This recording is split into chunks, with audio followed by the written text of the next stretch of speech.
viola, instrumento sagrado que Deus permitiu que o homem inventasse.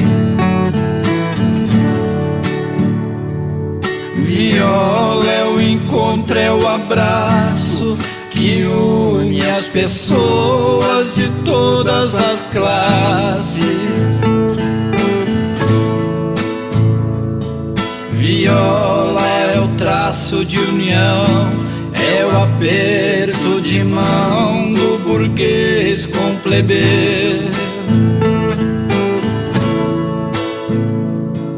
Viola é a mãe natureza, é o estado de graça, é a presença de Deus.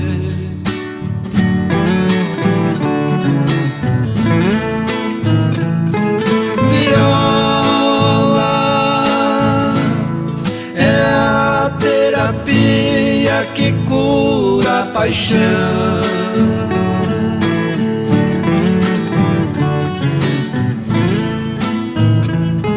Viola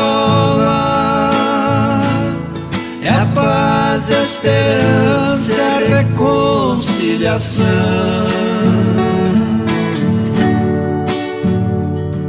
Viola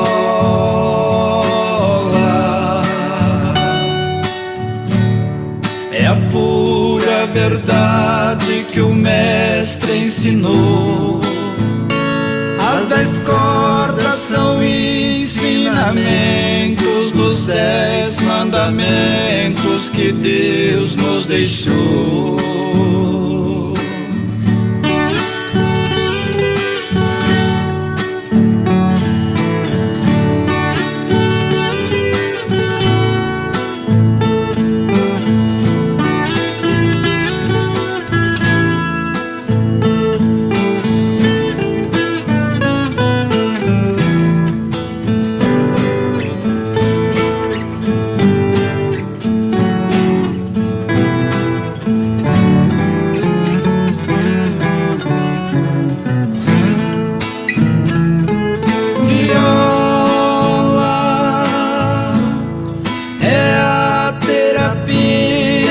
Cura a paixão.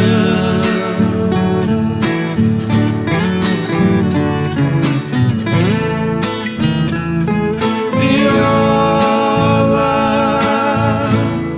é a paz, a esperança, a reconciliação.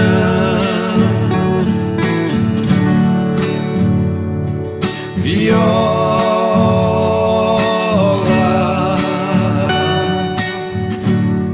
é a pura verdade que o mestre ensinou.